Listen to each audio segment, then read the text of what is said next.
एक समय की बात है, एक सुंदर से गांव में जो एक चमकती हुई नदी के किनारे बसा था, एक ईमानदार और नेक दिल लकड़हारा रहता था जिसका नाम एलियास था। अपनी सच्चाई और कोमल स्वभाव के लिए मशहूर एलियास हर दिन मेहनत से जंगल में लकड़ी काटता और फिर उसे गांव के बाजार में बेचता था। अपनी कड़ी मेहनत के बावजूद वह मुश्किल से ही अपने परिवार का गुजारा कर पाता था। एक सुनहरी सुबह जब एलियास नदी के किनारे लकड़ी काट रहा था तो अचानक उसका पैर फिसल गया और उसकी कुल्हाड़ी हाथ से छूटकर तेज बहती नदी में गिर गई। घबराए और दुखी एलियास नदी के किनारे घुटनों के बल बैठ गया, ये जानते हुए कि उसकी पुरानी और घिसी हुई कुल्हाड़ी का कोई दूसरा विकल्प नहीं था। भारी मन से उसने सच्चे दिल से मदद की प्रार्थना की। तभी नदी के ऊपर एक चमकदार रोशनी प्रकट हुई और उसमें से एक शांत और दिव्य परी प्रकट हुई। उसके पंख रेशमी बादलों जैसे हल्के थे और उसकी आवाज नदी की धाराओं की तरह मधुर और सुकून देने वाली थी। निराश मत हो एलियास, परी ने कहा। तुम्हारी ईमानदारी देखी गई है और मैं तुम्हारी कुल्हाड़ी वापस लाऊंगी।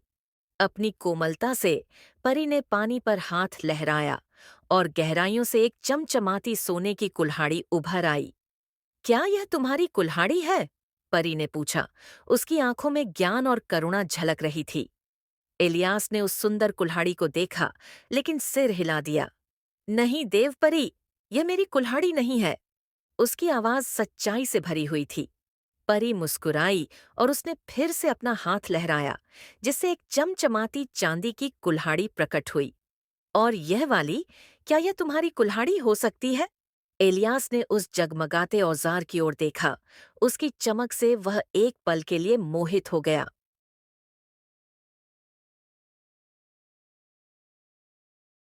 लेकिन सत्य ने प्रलोभन पर विजय प्राप्त की और उसने स्वीकार किया, नहीं प्रिय देवदूत, वह कुल्हाड़ी भी मेरी नहीं है।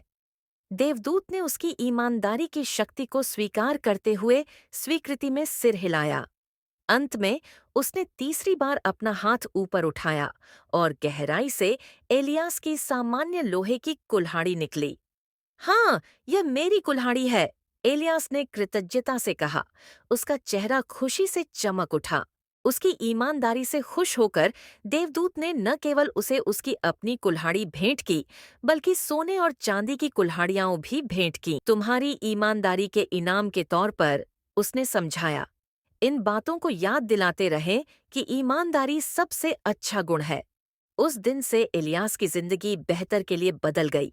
उसने अपना काम जारी रखा, लेकिन अब उसकी ईमानदारी की कहानी पूरे गांव में फैल गई। दूसरों को सच्चाई और ईमानदारी से जीने के लिए प्रेरित करना, और इस तरह ईमानदार लकड़हारे और नदी के किनारे रहने वाले देवदूत की कहानी दूर दूर तक फैल गई, जिसने पीढ़ियों को ईमानदारी का सच्चा मूल्य सिखाया।